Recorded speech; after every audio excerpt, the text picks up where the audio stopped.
ខ្ញុំធ្លាប់លើកថាទ្រង់សំដែងការអស្ចារ្យជាមួយនឹងដូនតារាអ៊ីស្រាអែលហើយការអស្ចារ្យនោះទ្រង់នៅធ្វើដល់ដែរព្រះអង្គមិនបោះបង់ព្រោះទ្រង់ស្រឡាញ់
ខ្ញុំធ្លាប់លើកថាទ្រង់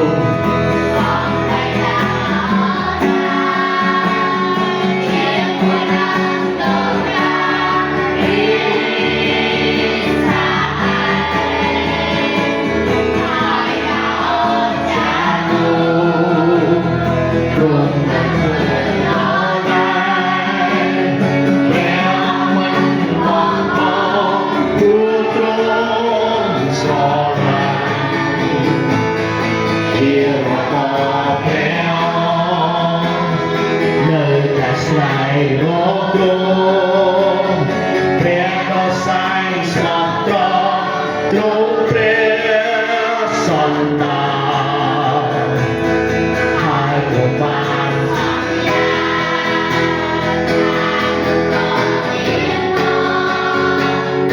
នឹងនៃសុខ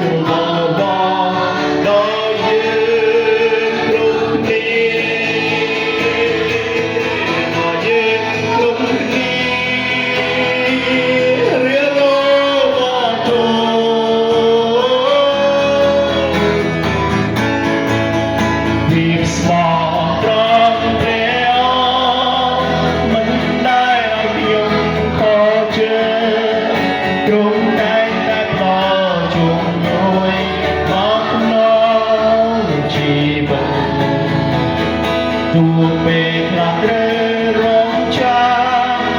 វាសាយលំបាពេលធ្វើការគិតគំររបស់ទ្រង់មិនដែលយឺតពេលឡើយភាពស្មោះត្រង់